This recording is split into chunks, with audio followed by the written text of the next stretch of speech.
A série de entrevistas Histórias do Corpo é um projeto de conversas sobre histórias do corpo no Brasil, assim no plural, porque são muitas as suas versões e muitos também os caminhos para onde apontam. Sem perder de vista as contaminações de outras culturas, a colonização, insurgências e lutas, as histórias são contadas por artistas e pesquisadores para falar de acontecimentos do passado que ainda ressoam no presente. O projeto é concebido por mim, Ivana Mena Barreto, e tem recursos do Prêmio Fomento a Todas as Artes, da Lei Aldir Blanc, Secretaria Especial de Cultura e Ministério do Turismo e Secretaria Municipal de Cultura do Rio de Janeiro. Parceria, Revista Questão de Crítica. Hoje eu vou conversar com a Cristine Greiner, que é professora livre docente da PUC de São Paulo, onde ela ensina no curso de Artes do Corpo e no programa de estudos pós-graduados em Comunicação e Semiótica. Ela coordena, nesse programa, o Centro de Estudos Orientais. E desde 1998 tem realizado estágios de pesquisa em universidades no Japão, nos Estados Unidos e na França. Os temas principais de sua pesquisa são dança, performance, cultura japonesa e filosofia do corpo. Cristine, obrigada pela entrevista. A gente vai falar aqui sobre muitas coisas que você traz no livro Fabulações do Corpo Japonês e seus microativismos. Você lê a cultura japonesa em diferentes tempos. E você fala de uma tentativa de exotização do Japão, né? Eu queria falar um pouco sobre isso, sobre essa tentativa de exotização do outro. Então, Ivana, primeiro, obrigada. Estou muito contente de estar aqui com você. Já foi legal a entrevista escrita e agora essa possibilidade muito bacana.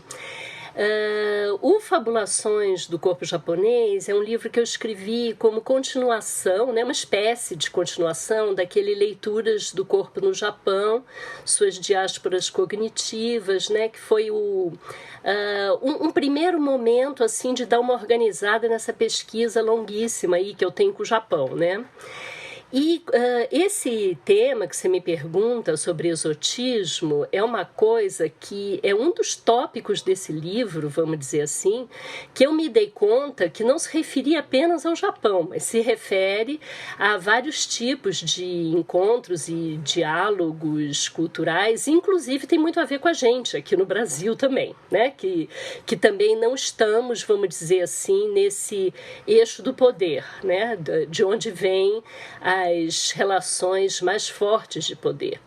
E a questão é que é muito difícil sempre você lidar com aquilo que é diferente de você mesmo, né? No sentido cultural, no sentido de modos de pensar, de concepções de corpo, crenças, enfim, aquilo que você quiser imaginar.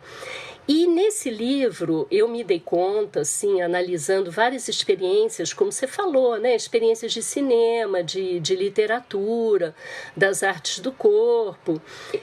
A partir desse estudo, né, de como lidar com a diferença, primeiro a partir do Japão e depois me dando conta disso, que isso tem a ver com vários encontros culturais, outros, né? A exotização é uma das formas de neutralização da diferença. E não só neutralização, é um modo também de deixar o outro inofensivo. Porque quando você exotiza, você coloca o outro diferente dentro de uma categoria que você sabe que não vai implicar em nada sobre você. Então, a exotização é uma forma de fazer isso. E normalmente acontece com as culturas que são consideradas as culturas mais radicalmente diferentes. Então, não são só os japoneses, né? Então, isso, claro, com os japoneses tem toda uma experiência que vem até do japonismo, ali na virada do século XIX para o XX, na Europa, né? Principalmente na França. Mas isso tem a ver com a gente também. Nós também somos exotizados escravizados. Então essa coisa, né, que vem desde Carmen Miranda, carnaval, futebol, um povo alegre, ou então o estereótipo radicalmente oposto a esse, os drogados miseráveis, ferrados, né? Então, assim, na época que eu comecei a escrever sobre corpo, assim, muito antes desses Fabulações do Corpo Japonês, eu me lembro que essa discussão do estereótipo, eu tinha gostado muito da maneira como Homi Bhabha tratava disso, num livro dele que foi traduzido para o português e muito lido, enfim, por muita gente, que é O Local da Cultura. Então o Bhabha dizia isso, ele fala principalmente quando um não conhece bem o outro, há uma tendência de encapsular o outro dentro disso que se chama estereótipo. Então é como se você criasse ali uma imagem paralisada que sintetizasse, de certa forma, o que é o outro, o que não é possível, porque toda cultura é muito complexa. Mas acho que tem uma coisa bem interessante também que você toca, que são algumas experiências, justamente, que não têm esse interesse pela exotização do outro, né? E que querem justamente entender o outro como possibilidade de reinvenção de si mesmo, né? Ir até o outro para ir descobrir um outro em si. Então, Ivana, aí são a diversidade de estratégias. Essas que neutralizam são a exotização, a erotização, a objetificação. São estratégias todas que tentam congelar o outro. Agora, isso que eu discuto nesse livro, que é a parte que mais me interessa, é como a gente converte essa imunização, essa objetificação do outro, e ao invés de transitar por aí, você faz da alteridade um estado de criação. E aí eu reconheço que tem vários artistas que têm feito isso. Então, de certa forma, ao se deparar com a diferença, eles não vão tentar neutralizar essa diferença ou encapsulá-la num estereótipo. Mas não é nada disso. Eles vão se alimentar da diferença, se desestabilizar e, a partir daí, dar início a um processo de criação. Então, tem vários artistas que fizeram isso, não só em relação ao Japão, mas em relação a diversas outras experiências. Então, no livro, eu cito algumas experiências que eu acho muito potentes nesse sentido, como, por exemplo, Steve Paxton, que é o criador da Contact Improvisation. O Paxton, ele estava muito interessado em Aikido, estava muito interessado em experiências que não eram ali da cultura americana onde ele estava. No entanto, ele não fez isso para criar estereótipos e nem para copiar o Aikido tal e qual, mas para trabalhar um traço do Aikido que vai, por sua vez, dar início ao processo de criação da improvisação que trabalha a energia do outro em si e vai criando esse fluxo. Esse processo de improvisação, né, fala muito também sobre uma coisa importante nesse livro, que é essa ideia de fabulação que você trabalha, né, que tem a ver com imaginação, com o processo de criação, né, mais do que qualquer outra coisa. E aí eu fico olhando para isso, assim, quais são essas fabulações, porque você traz essa palavra, traz esse conceito para o corpo, né?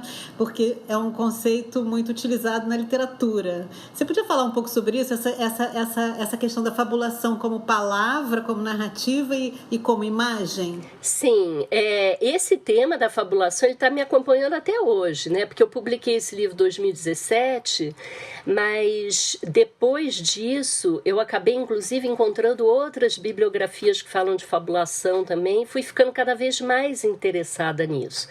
Porque, como você mesmo falou, Ivana, originalmente esse termo vem da literatura. E muitas vezes a fabulação ela é relacionada a uma ideia de falsidade. Então, como se fosse uma ficção, né? E aí eu comecei a pensar muito nisso e a ler autores que pensavam de que maneira a ficção ela pode ser uma estratégia também para dar visibilidade para histórias que estavam invisibilizadas, silenciadas. Essa noção de fabulação, ela me acompanha depois desse livro e eu expando um pouco o entendimento a partir de novas bibliografias que eu vou ler. Então, como você falou, a fabulação ela é muito abordada na literatura como se fosse uma ficção, uma falsidade.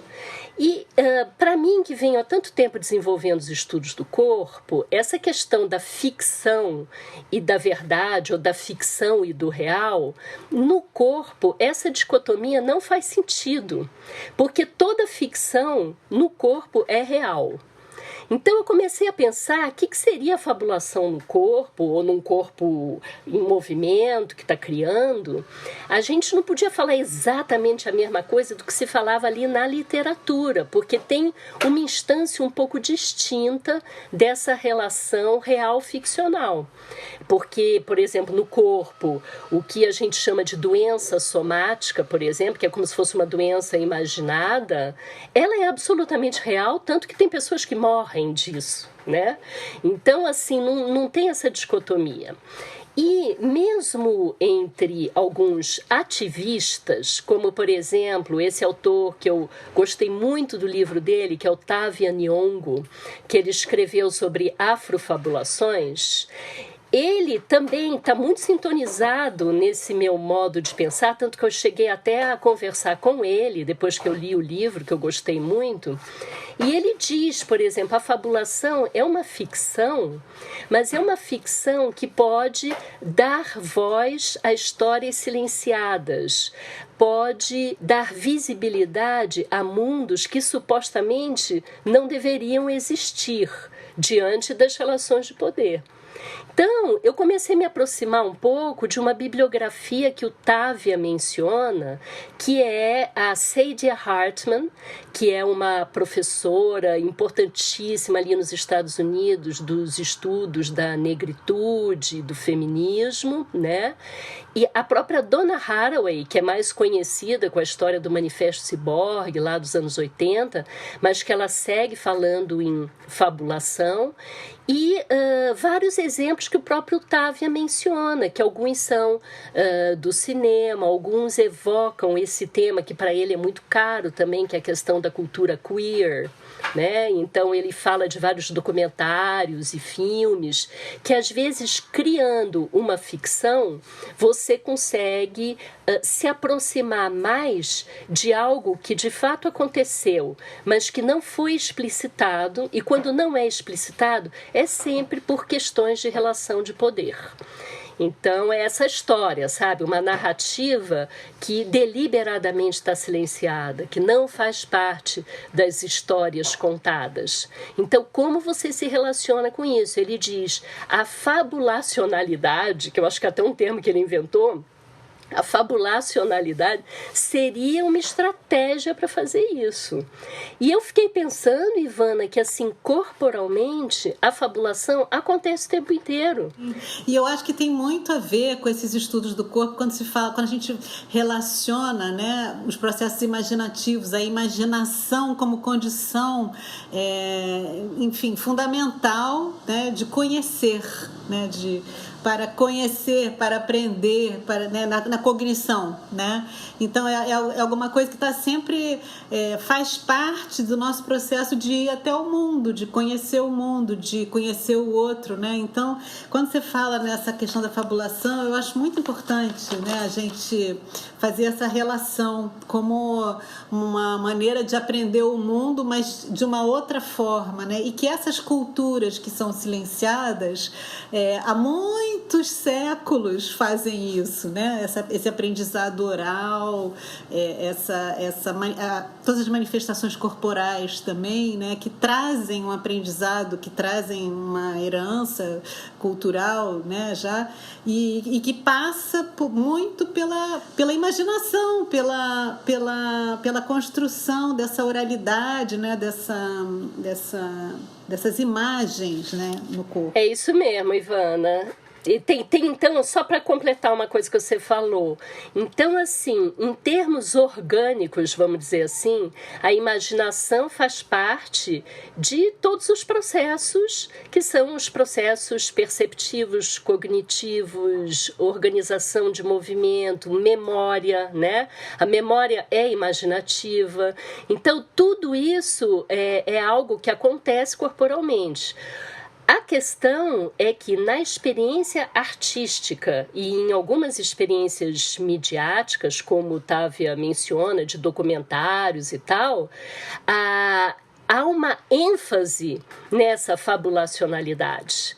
Então, não é simplesmente um processo que se dá e acontece. Há uma ênfase e essa ênfase é sempre política, porque é como conferir, né, garantir a existência dessas narrativas que muitas vezes estão ocultadas, né? Então, uma certa opacidade faz parte da discussão. Eu li recentemente um texto muito bacana da J. Mombassa, onde ela fala dessa questão da opacidade. Então, nem tudo é esclarecimento. Eu queria também relacionar, a gente está falando de processo imaginativo, de fabulação, e eu estava pensando uma coisa que tem sido muito importante nos seus estudos, que é essa compreensão do corpo como processo, né? A compreensão de como as coisas estão se fazendo e não como coisas prontas, já dadas, né? Então, tem uma coisa muito bacana que você fala, que é quando a gente pensa algo enquanto está se produzindo, e sejam essas coisas que estão se produzindo corpos, indivíduos, imagens ou ideias, né?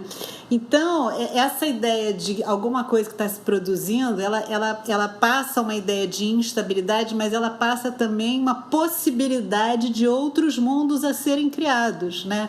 Então, essa ideia que você traz uma imagem, né, essa imagem do porto, né, como uma possibilidade de ir para algum lugar, né? Queria que você falasse um pouco sobre isso, porque a gente está um pouco nesse projeto aqui, nessa discussão entre criação e crítica, criação e pensamento sobre o que é feito e tal. Queria que você falasse um pouco sobre isso, esse lugar do porto, tanto nessa questão da fabulação, da criação, como também da crítica, né? Porque o tempo todo se está abrindo janelas, se está abrindo lugares. Então, essa é a diferença, Ivana, entre se pensar a crítica como algo dado, que se refere só àquilo que já está estabelecido, ou uma crítica que seria quase que uma dramaturgia crítica, né? Porque vai se construindo no processo.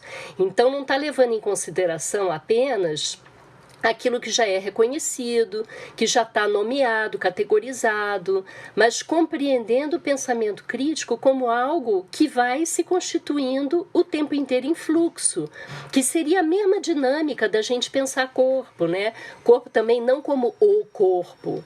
E nessa discussão que hoje está muito potente e importante, que é essa discussão de gênero, né? Quer dizer, toda o questionamento sobre a identidade dada a priori, vem desse lugar também, de entender que o corpo ele não é reduzido a uma realidade dada biológica, mas que ele vai se constituindo em processo. Isso não significa que ele vai ser influenciado por uma cultura, por uma vontade, por um desejo. Ele não é influenciado, ele se constitui a partir disso, porque a nossa materialidade não é só biológica, mas é também cultural. Então, é mais radical do que a gente pensava antigamente, né? Então, essa ideia desse, como eu estudo há tantos anos, né? Eu e Helena, a gente vem formulando isso, dessa ideia de corpo-mídia, que é um corpo que ele vai se constituindo nas relações, não só na relação corpo-mente, mas na relação com os ambientes, com os outros. E aí vão aparecendo todo tipo de alteridade, né? Porque a alteridade não é só outra pessoa ou outra cultura, né? A alteridade se dá com toda e qualquer diferença que impacta o corpo. porque aí que o Damásio, né, esse neurologista que a gente gosta de ler, eu falo a gente porque eu sei que você gosta também, ele criou há muito tempo essa formulação do marcador somático, que ele diz é aquilo que sinaliza a diferença.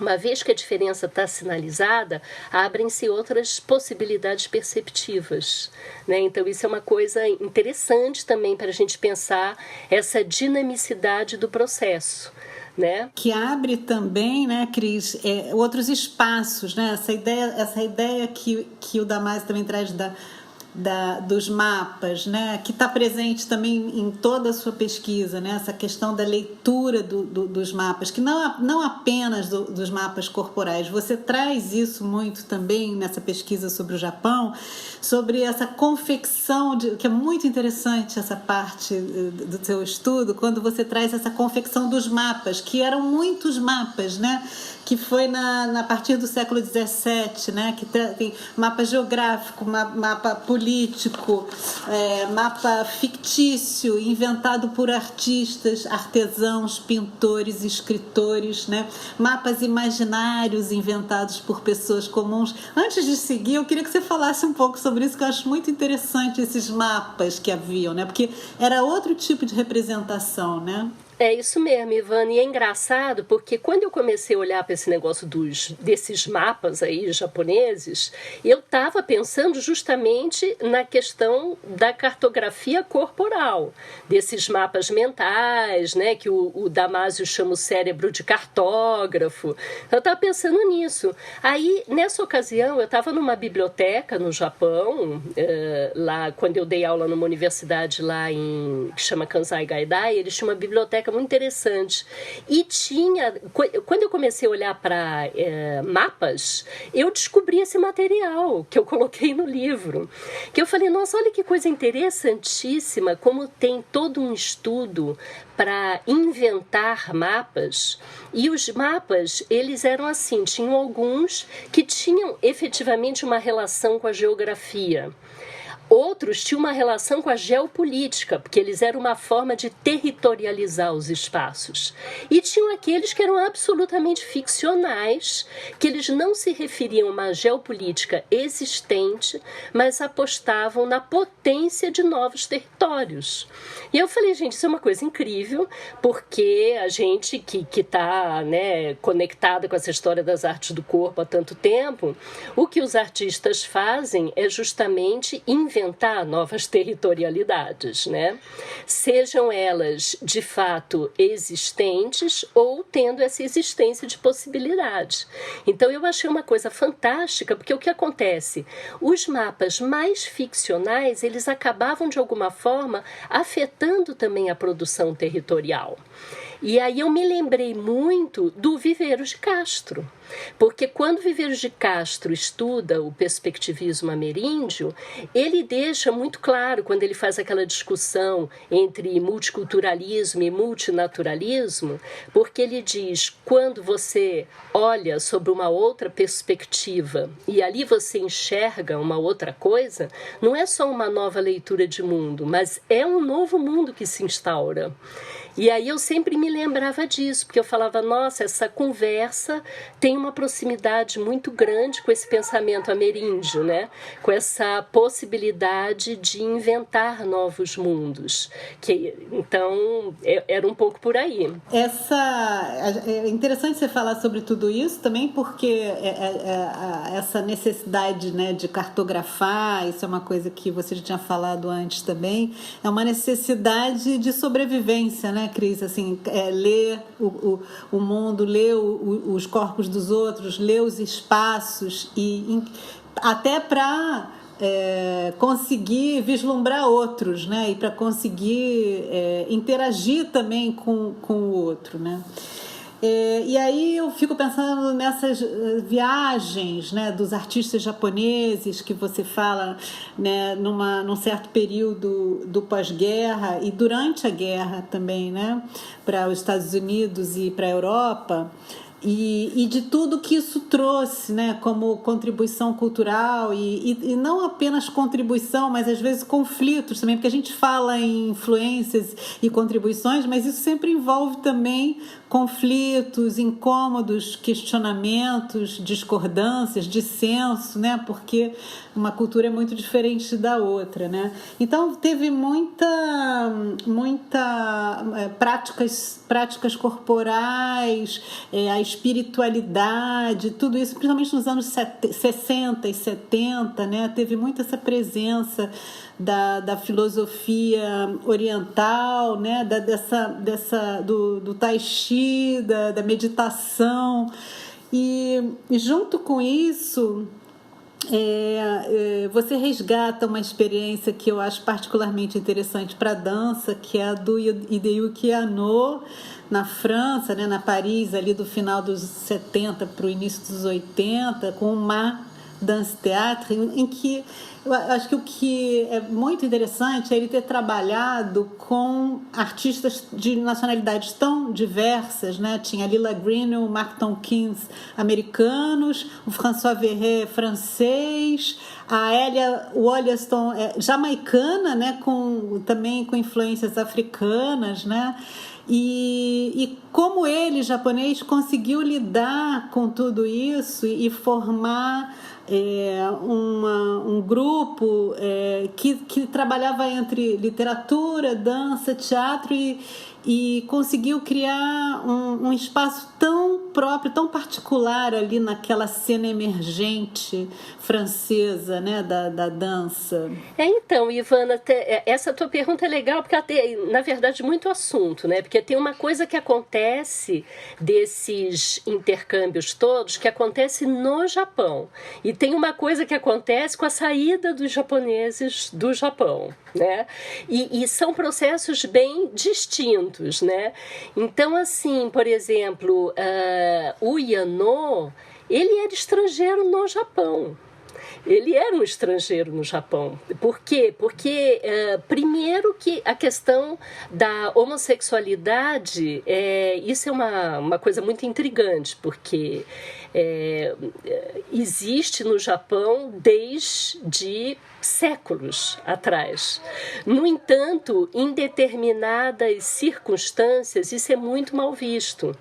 E o Yano, ele tinha muita dificuldade com isso, tanto que um dos motivos que ele sai do Japão e resolve depois fazer a vida dele ali na França é porque ele não tinha possibilidade de ser quem ele era no Japão.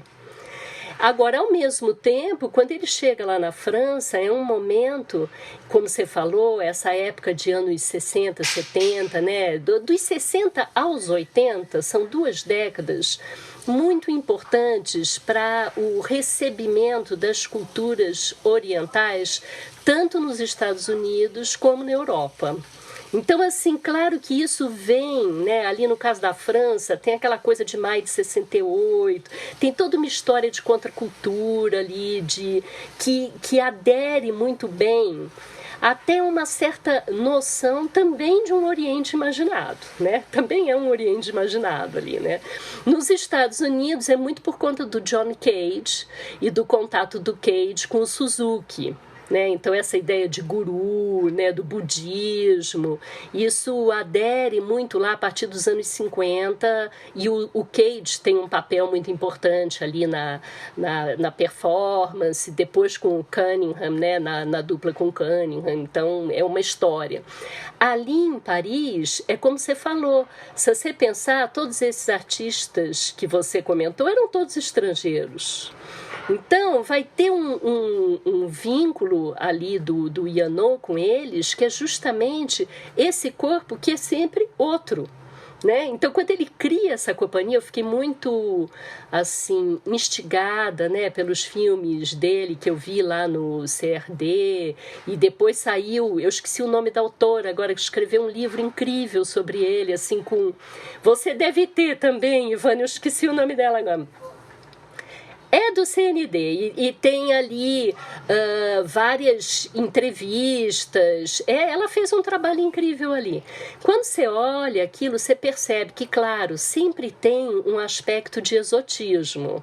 É um japonês exótico que está aqui. E a França sempre foi muito aberta a isso, porque, como eu mencionei antes, já tinha passado por todo esse movimento do japonismo, né? Então já estava receptiva a isso. Mas nessa ocasião começam a ter outras discussões, inclusive essa do mar. Né? Porque o mar também depois vai ser o nome de uma grande exposição que Isozaki Arata vai fazer lá no Museu de Artes Decorativas do Louvre, que não é para trazer o Japão dos kimonos, das geishas, dos samurais, mas numa outra percepção espaço-temporal.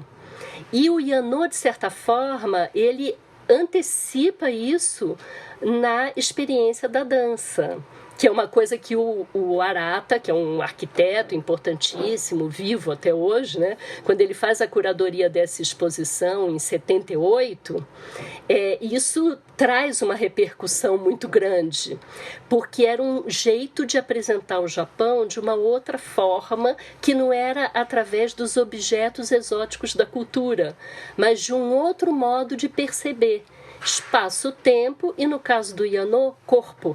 Né? Corpo, movimento. Ele não trazia nenhuma técnica específica do Japão. Ele não fazia kabuki, nada dessas coisas. Ele até menciona algumas coisas, mas a pesquisa dele é uma pesquisa muito própria. E que tem essa questão da geocoreografia, que eu acho muito interessante esse nome que ele mesmo dá para uma coreografia, né? Com essa diferença, essa diversidade na composição, né, do grupo, geopolítica e ao mesmo tempo é muito interessante ele fazer um espetáculo que se chama o Poço, o Puy de L'Épervier, né? É o Poço da Mulher Falcão. O Poço da Mulher Falcão, que é um conto né, que o Yeats fez um poema. É uma peça criada pelo Yeats a partir da dobradinha dele com o Michio Ito, que é um dos dançarinos japoneses que sai do Japão logo no comecinho do século XX. Quando eu fiz o meu mestrado, eu fiz sobre essa experiência do Poço da Mulher Falcão. Então, que é interessante, é um nó, mas é um nó fabulado, eu diria hoje. Esse trabalho, eu tive a oportunidade de ver os figurinos que a Lila Green colaborou e é um universo meio fantasmático, assim, é uma coisa meio que sai completamente daquele figurino e daquele cenário da dança contemporânea emergente da época. Isso que eu acho muito interessante, né? Porque ele coloca um outro espaço-tempo ali mesmo, que muda muito. E eu acho isso interessante quando a gente pensa, mais em São Paulo, agora vou trazendo para o Brasil, porque essa era a ideia, né, de como que a ideia toda era trazer para cá, como a gente, e você principalmente, traz esse pensamento do butô, né, da dança e da cultura oriental. Eu acho que principalmente conversando com alguns criadores paulistas, né, que eu acho que é onde isso se dá mais aqui no Brasil, né? Daí eu queria falar um pouco com você sobre isso, porque claro que em São Paulo a gente vê uma influência da cultura oriental bem mais forte do que, por exemplo, no Rio, né? E aí eu queria que... É possível a gente pensar assim, no trabalho mais específico de alguns criadores aqui em São Paulo, e você acha que essa possibilidade de troca com a cultura japonesa traz um outro tempo para a criação desses artistas? Porque eu acho que quando eu penso em alguns, quando eu penso em Marta Soares, quando eu penso mesmo em alguns trabalhos que Denilton Gomes lá atrás, fico pensando assim, como essa troca, como esse trabalho, né, a partir da cultura japonesa pode interferir, né, na criação hoje ainda? Então, no caso específico do Butô, acho que tem entradas diferentes, né, Ivana? E nem é só a questão do tempo. Quer dizer, no caso do Denilson, por exemplo, que trabalhou lá com o Takao, né, com o Takao Kusuno, eles estavam deliberadamente fazendo uma experiência que buscava esse tempo mais distendido no corpo, né? O Takao, ele tinha esse interesse, inclusive na própria pesquisa dele era uma mistureba, porque ele nem tinha uma formação de Butô, então tinha referências ao No também, era uma coisa meio nebulosa ali do que era esse corpo japonês, e muito interessante, porque mesmo sem ter uma coisa tão específica de treinamento, tinha uma ignição para ativar o processo de criação, como ele fez lá com o Denilton, né? No caso da Marta, ela tem a oportunidade de ir lá para o estúdio do Kazuo Ono, e a Marta não estava interessada no estereótipo do Butô, que é até o que eu acho muito bacana, sempre achei, né, na pesquisa dela. Então, claro, a gente vê trabalhos dela como banho, vestígios, tem uma coisa muito importante ali nessa distensão do tempo também, mas que não é só a distensão do tempo, é também um outro modo de perceber o corpo, né? Então ela não... eu sempre vi que a pesquisa da Marta, ela tinha uma empatia com as questões do Butô. Então não é que necessariamente ela quisesse trabalhar algum treinamento lá específico, mesmo porque também a temporada que ela ficou no Japão nem daria para isso e nem era a intenção dela, né? Então é um outro tipo de interlocução. Agora você vê, esse papo com o Butô, ele rende experiências muito distintas entre si, porque um dos últimos trabalhos, por exemplo, do Marcelo Evelin, que está lá em Teresina, né? nem tá nada em São Paulo, ele se interessou pelo livro do Hijikata, lá, A Dançarina Doente, né? Que é um livro que ele não consegue ler, porque o livro só tem em japonês. Então é curiosíssimo isso, porque ele criou uma ponte, né?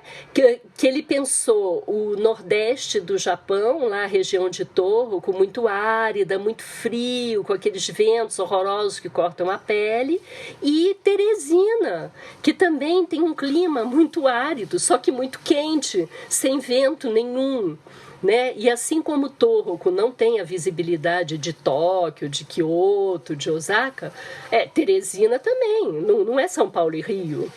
Então, ele criou uma ponte a partir da precariedade desses lugares, que ele enxergou que tinha uma coisa em comum ali.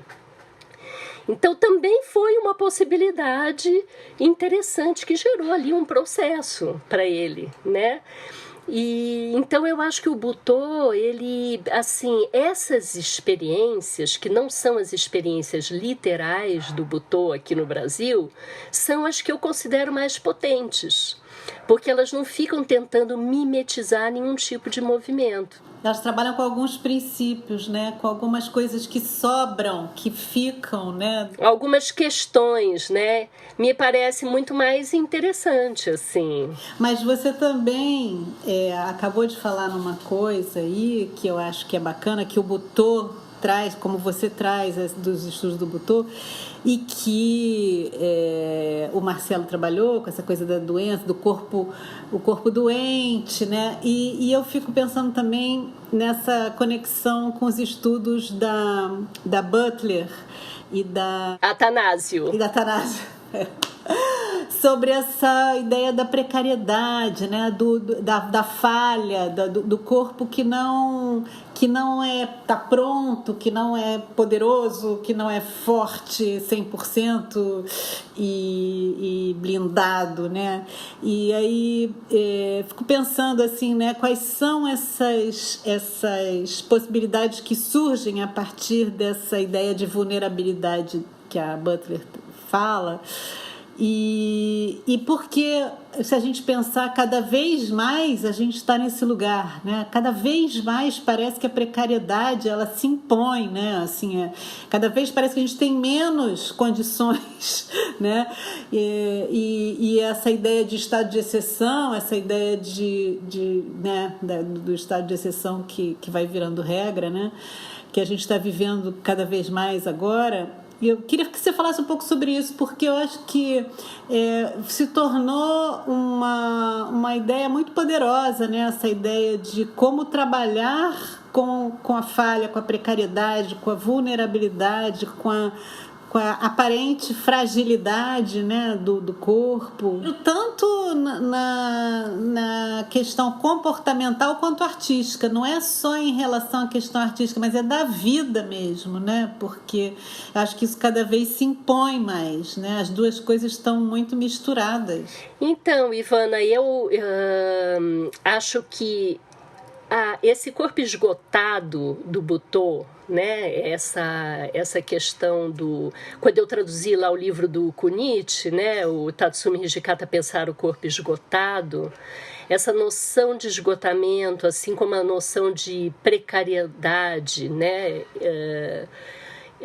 isso não é exatamente igual à vulnerabilidade que a Butler fala, mas está muito próximo, porque de qualquer maneira são esses contextos em que parece que tudo falta, né? E o que tem em comum é justamente isso que a Butler e a Attanasio falaram em relação ao ativismo, claro, que interessa a elas, que é quando a gente está nessa situação, ao invés de ser uma condição passiva, vitimada, né, de exaurimento completo, é o contrário. Parece que você não tem nada a perder, que você pode virar a chave. Né? Então, essa conversão do estado de vulnerabilidade em estado de criação, isso me interessa demais. E eu acho que a gente precisa acreditar nisso hoje. Porque é a entrada para o microativismo. Né? Então, ao invés de ficar naquela condição de que não é possível fazer nada, né? Tá tudo ferrado, às vezes o que ocorre é que o confronto macropolítico não é possível em determinados momentos. Mas isso não significa que a gente não possa agir no micro. Né? Então, eu nos últimos tempos eu li também, além desses autores aí que a gente está falando, eu gostei de ler esse livro da Erin Manning, que fala do gesto menor, porque ela diz justamente, Erin Manning, ela... esse livro dela, que acabou de ser traduzido, deve ser publicado talvez o ano que vem. Ela diz que o gesto menor não é necessariamente um gesto que é pequeno, assim, de tamanho, mas ele é menor no sentido que o Deleuze falava da literatura do Kafka. Ele é menor porque ele abre um outro campo de percepção. Então, tem me interessado essa discussão da Erin também, porque eu acho que ela também combina com isso. Então, assim, as pessoas vão usando, né? Os autores vão usando outras terminologias, mas todos eles estão sintonizados em pensar nessa potência de ação. Como você faz para criar movimento quando parece que está tudo paralisado, anestesiado? Como a gente faz para virar essa chave? Essa é a minha pergunta. Sim, acho incrível isso, da gente pensar isso, e pensar também, né, no corpo, não só como esse movimento grande, né, quando a gente pensa no corpo como performance, né, mas pensar que, por exemplo, a voz também faz parte, né, assim, tem outras possibilidades, né, de utilização também, de pensar, né, utilização não, mas de atuação, né, do corpo, né, que não só o grande movimento em cena. Isso é uma coisa, né, Ivana, que, por exemplo, o André Lepec trabalhou muito bem isso naquele livro dele, O Exaurir a Dança, né? Ele fala muito nisso, inclusive os exemplos que ele usa, né? A Eleonora Fabião fala muito nisso também, nos programas performativos, né? E me interessa muito também essas formulações, né? Que, de novo, a gente volta, sem querer, ali para o começo da nossa conversa, com a história das fabulações, das narrativas invisibilizadas e silenciadas, né? Então, assim, esses gestos menores, esses microativismos, é uma forma também de dar visibilidade a esses mundos, né, como diz Otávia, que supostamente não eram para existir. Né? Eles não têm uma relevância de existência dentro de certas relações de poder. Então, como é que você faz para se aproximar deles, né? Para que eles tenham não só existência, mas importância, né? Tem uma força, uma potência nos contextos, né? Então isso eu acho que é um tema muito importante para a gente hoje, inclusive diante da situação política que a gente vive, né? Cristine, muito obrigada. Foi um grande prazer conversar com você. Ivana, agradeço muito a você também e tomara que não só a gente tenha se divertido nessa conversa, mas que seja bem legal para quem for ouvir também. Obrigada, Ivana. Tchau, tchau.